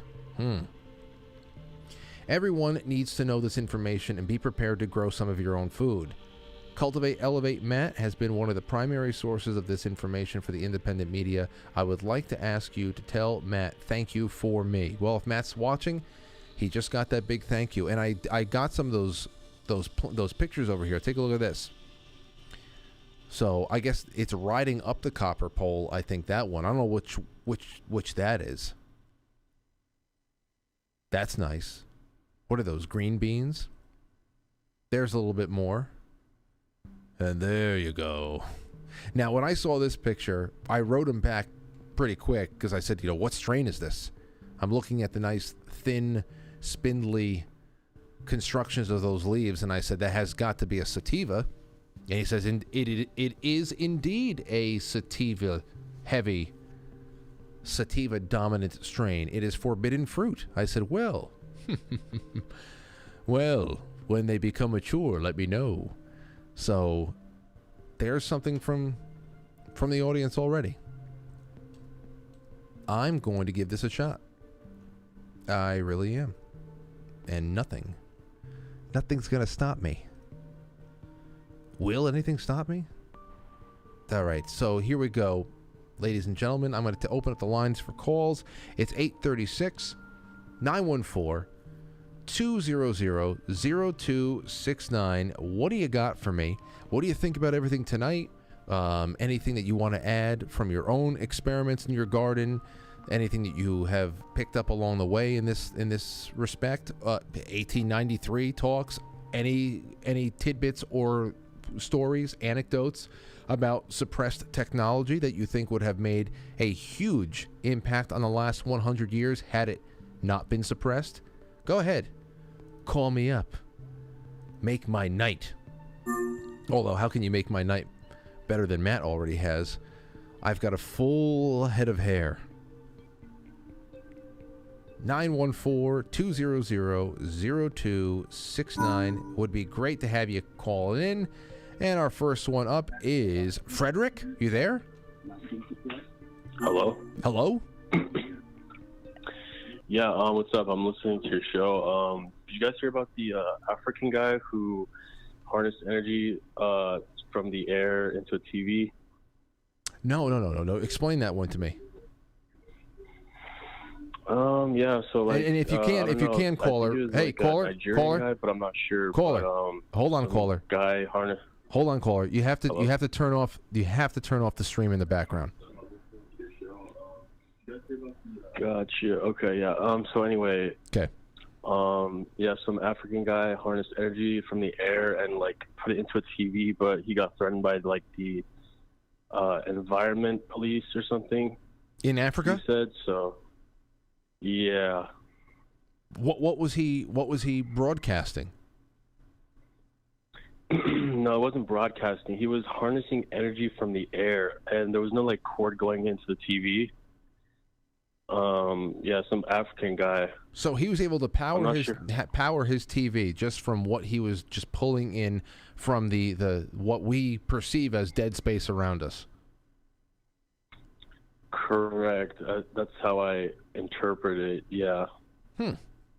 I have to look into him. If you have anything to read on him, please send them into the show. Gotcha. Yeah. All right. Yeah, guys, look into it. Yeah, send it interesting. Send it to me in an email. Those are the types of things that are really interesting. Thank you for the caller. Because again, what is it that people all over the world have just even stumbled upon that in its most basic, you say, oh, well, wow, this is kind of strange. I mean, to be able to power a television with no cords coming from nowhere, like I said before, with those fabled experiments in the wilderness in Colorado with Tesla, to be able to light up a light bulb with just the energy that's generated from the earth. That's it may not seem, I mean, it seems pretty magical, right? Like that's a great magic trick. But when you really think about the implications of something like that, to be able to exist in a modern way to power all of your modern gizmos and gadgets without having to pay a service provider, I mean, that's a point of panic for any government. 360, you're on the air. Who's this? Hello. Turn off the stream. I'm calling to talk to Frank. Can you turn off the stream? Yes, I can. Great. Thank you. Okay. Let me know when it's off. I muted it. Is that okay? Or Yeah. Mute is fine. Right. Hold on. I'm gonna go get Frank. Oh, bless your heart. Bless your heart. How you doing? Hi, Frank. This is Pat Cherry. Pat, welcome to the show. I love your voice. You know, Frank, I have watched you for several years, and I'm a subscriber, and I just think that you give me faith in our young people. Wow, that's a... But I called to talk to you about your guest tonight. We talked about copper, and I have a son-in-law of 33 years that has really kind of hit the wall. He's hit mental illness, and they're looking at Wilson's disease. What's that? And so I was calling to... What? I know he's already off the air. Well, Pat, if you don't mind me asking, what is Wilson's disease? Well, it's when you have too much copper in your system, and you schizophrenic. And in January, that's kind of what he did.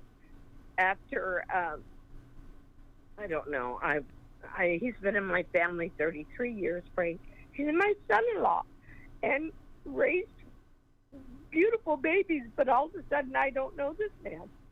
This is something that just happened recently? Well, Pat, January. What I would say, first of all, is if you're talking about minerals in the body, like on a biochemical sense, it would probably be a little bit different than bringing in copper in a physical sense to go and stimulate garden growth. But as far as a This is something that I would be more interested in asking Jay Gulanello about, the nutritionist, how to offset. Absolutely. I follow Jay, too. I just love you guys.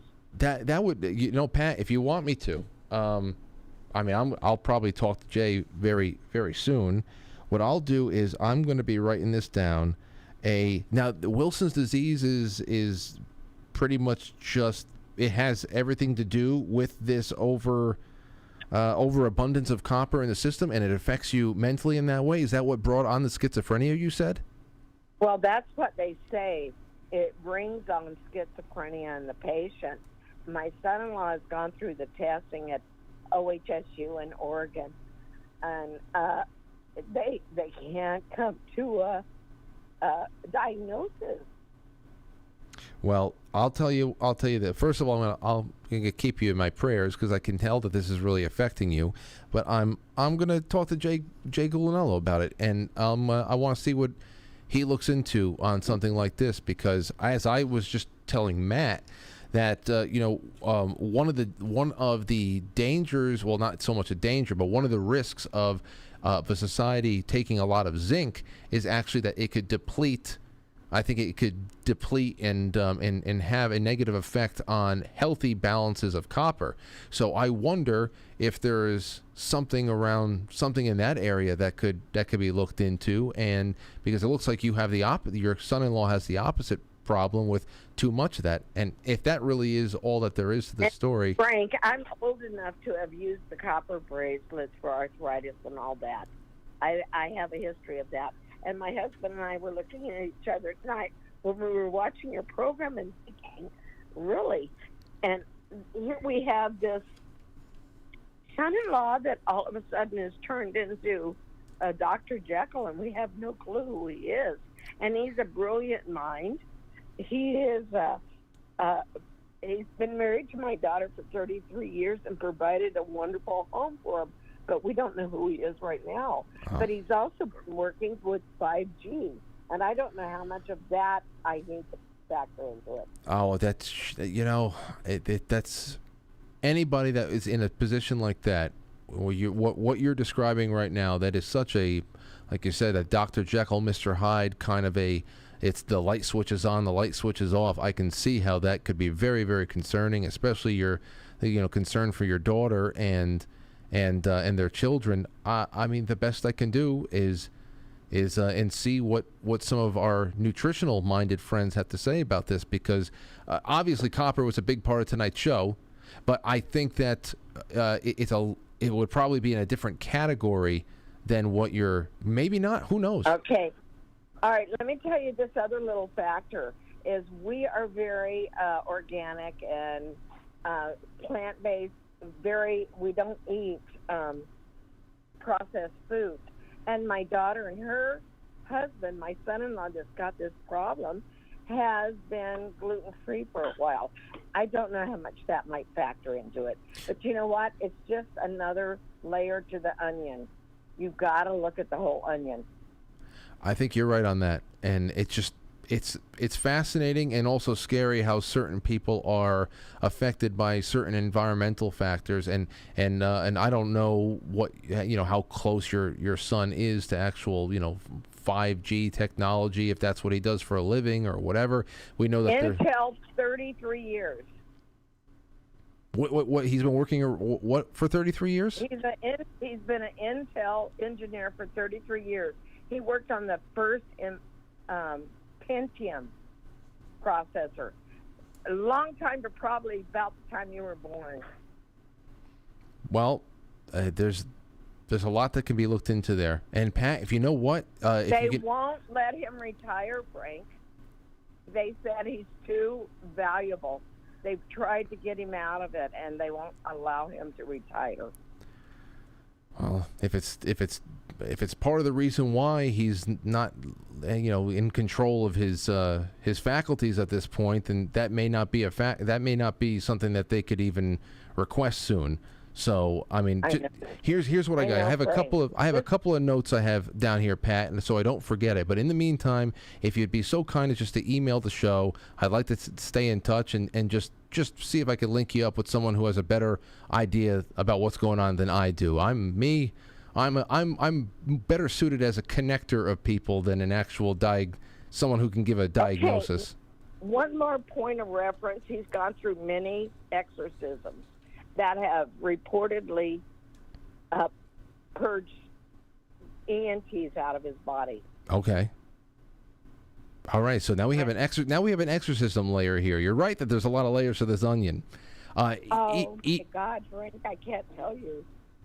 Well, I really hope that you guys can find some comfort in the near future here, and just stay in touch with the show. And I'm going to pass this along to somebody who knows a little bit better than I. Okay. Okay. I want to do a bird walk because Aurora is my great-grandbaby, and you look like my son, and I've adopted you guys. And, you know, my husband and I have watched her for almost 2 years now. My gosh. Oh, She's so adorable. I'm glad that you adopted us. We need a new. It's always good to have new places to stay from time to time. Change of scenery. Always at my house.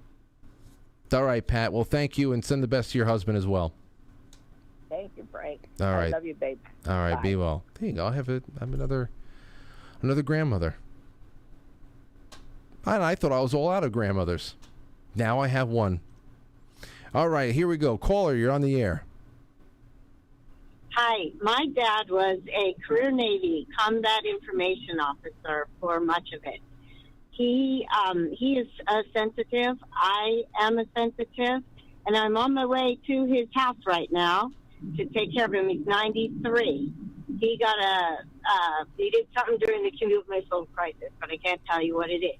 But anyway, right now he has a little bit of dementia, and he's doing this weird stuff, like he's tapping, and he's doing this weird stuff, and he's looking in the sky.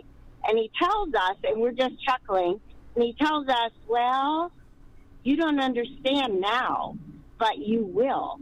I'm watching the energy. It goes like this, and he draws this arc of how it goes, and he says, I'm pulling the energy to me.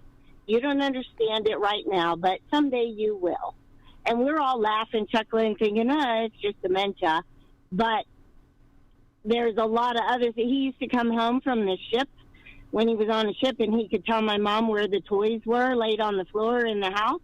Like he could, I don't think he was ever in a remote viewing program, but he's sensitive that way. So am I, so is my brother. And we see things. But we've just, even though we're weirdos and we see things, we've been chuckling at him collecting the energy and watching the energy. And this caller just blew my mind because he just totally validated what my dad's up to.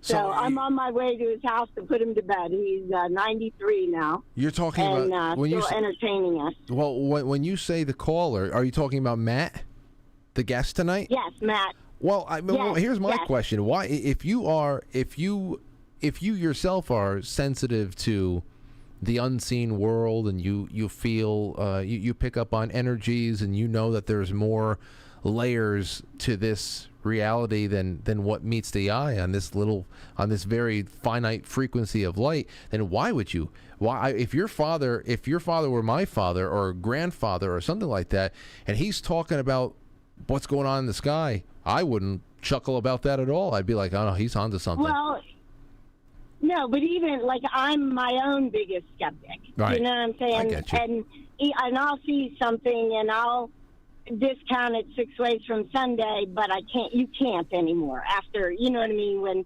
like my brother saw a friend of ours get killed as it was happening. Like there's a whole lot of things, and we got a weird little family.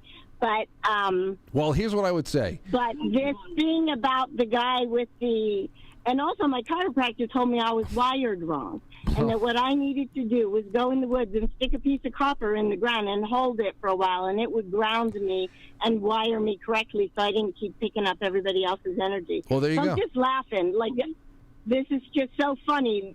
I'm going to definitely be looking at his website. It's amazing. Yeah, I think you. And my dad was a radio guy, and the thing he did was classified and had to do with, anyway. But we keep trying to interrogate him, and he won't spill the whole deal, what he did. But he did. Well, you may have some open windows. You may have some open windows soon, and I would say, follow him wherever he leads you when he starts talking about that other stuff. And aside from that, hopefully there is some sales on copper wire at the local Ace Hardware or something soon, and you jump all over that. And I can ground myself. Yeah. So funny. Anyway, I loved it. Thank you so much. You're welcome. Hilarious. You're welcome. Not hilarious, fascinating. No, I know how it is. Fascinating and hilarious. I'll tell my dad there's a guy on Quite Frankly talking about exactly what he's been telling me. Maybe that'll jog something loose. You got it. No doubt about it. Thank you. Maybe it'll jog something loose. That might be the doorway he's always been willing to walk through and tell you some of his secrets, but hasn't had the real good segue. Let's see here. Larkstar just said, Frank, I just got in. I missed the show, but I had to send a note when I saw you in that fancy outfit with no hat. It was a handsome look. Just add some hip glasses to your eyes, to show your eyes some love, and you have a new dashing style. You know, this is not uncommon to see me like this outside of 7 o'clock Monday through Friday, when I can usually stroll in here with my sweatpants on and feeling really comfy. Don't expect me to be doing this a lot. It's just I had a special occasion. I said, you know what, fine. People are getting fancy Frank tonight. I did have my sunglasses on. So with my aviators and all this other stuff, and out there doing my thing, it is a pretty chic, minimalist look, I guess. But I appreciate everybody's compliments. What is actually a major shakeup? Seriously. I mean, I'll take my hat off to scratch my scalp a couple of times a week, So I understand. It's like, whoa, what happened? Jay Britt says, Frank, with the revived hair, you have gone full Franciscan. Oh, is that what I'm feeling? Oh, man. The hits just keep on coming. Here we go. Chai Possum says, Matt was an amazing guest. Thank you so much again for that. Music Man, thank you. Joe Elaine says, great guest. All right, ladies and gentlemen, it's 8:55. I got a little bit from the guys over there on the network end. Abe says, Rabbit Hole Wednesday on QuiteFrankly.tv kicks off after the show, all about ancient civilizations and the earth energies. Join us and the rest of the Franklies. P.S. Frank, you look absolutely ravishing in that wig. P.P.S. Don't read that last part out loud, or the Franklies, again, may think that we are gay.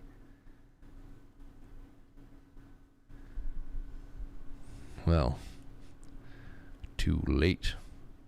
QuiteFrankly.tv. Why the hell was I going to say ZenLive.tv? I haven't said that in nearly 15 years. No, 10 years. But QuiteFrankly.tv, we're continuing with this. Earth energies, ancient civilizations. That's in just a couple of minutes. I'm going to take one more call from Travis. What's going on, Travis? Hey, what's up, Frank? How you doing? Hey, I'm good. Hey, I like that George Washington wig, bro. Oh, thank you. You're looking good. It's not a wig, but go ahead. Hey, so the electroculture thing, I don't want to be it seems like everybody's pretty into it, and I don't want to be a Debbie Downer, but I don't know. I think I don't use it. I grow a lot of plants, and I think the people maybe it's because they're putting all the effort. If they're taking the effort to like put the little coil. Wait, Travis, have you tried it? See, that's the thing. I'll be honest, I haven't tried it. Well, if you grow a lot of stuff, I can't say for sure. But I know I try to like pay attention to like building up good, healthy soil. Like when he was talking about fertilizers, he's right with the fertilizers, because if you're using like these miracle grows and like these really like synthetic like that, it just destroys your soil biology. So like I don't think putting a coil in like bad soil is gonna like be a lifesaver. I mean, go for it, but it's not a be all end all. You know, you reap what you sow. So like if you don't put the effort and you're not out there every day like I'm out there Travis, every day. Like I'm watering. I'm fertilizing. You grow a lot. You grow cannabis? What do you grow? No, I don't grow cannabis. Well, I do have one little weed plant. My buddy gave me like a little branch off his, and I so if I grow plumerias. I got tomatoes. I was just grubbing on a watermelon. I just picked literally right off the vine. Well, then, I went dude, inside. listen, this is the easiest thing ever then. If you already have this going on for you, then you should be able to create a corner of your garden where you have an experiment there. You can create a control group, and especially if all you need to add to the mix is a little bit of copper coil and a rod or something like that. Yeah, then I'm going to give it a shot. Give it a shot because I'm gonna experiment with it. That's what I'm saying. I'm not trying to poo-poo on it. It's just people also got to understand it's not going to be it's not the be-all end-all. Like if you put that fucking wire out there and then you don't go water like you're supposed to, or you don't prune like you're supposed to, or you don't do, you're not gonna come out and find healthy plants. Okay. You know?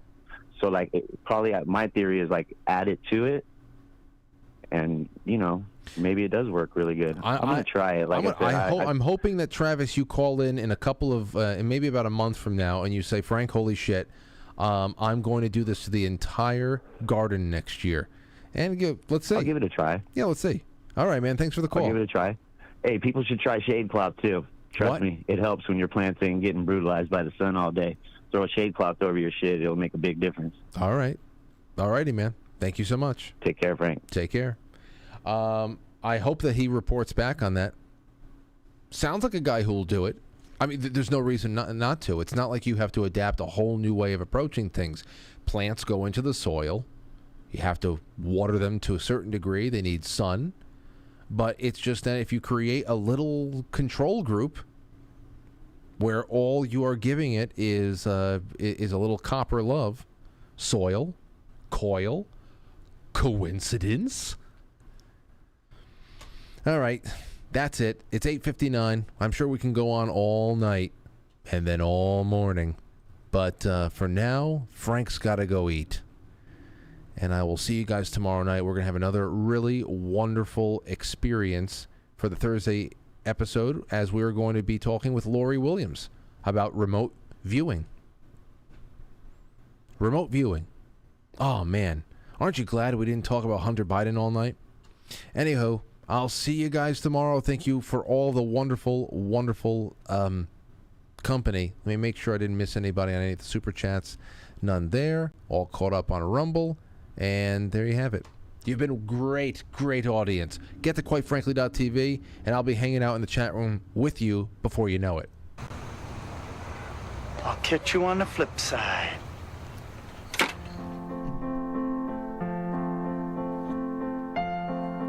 Quite Frankly is filmed before a live studio audience.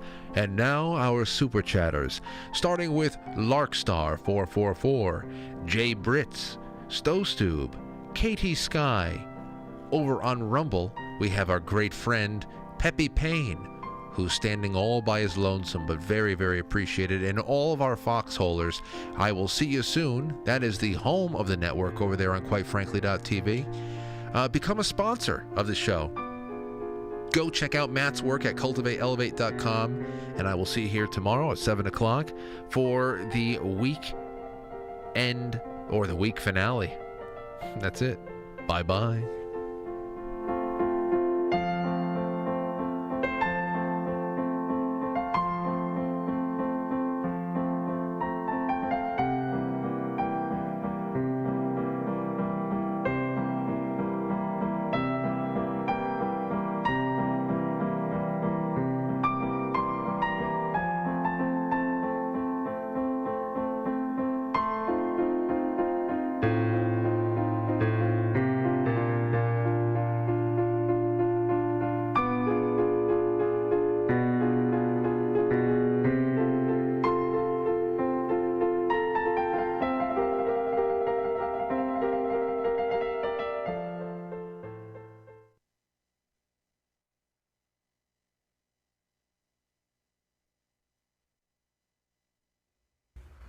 Bye.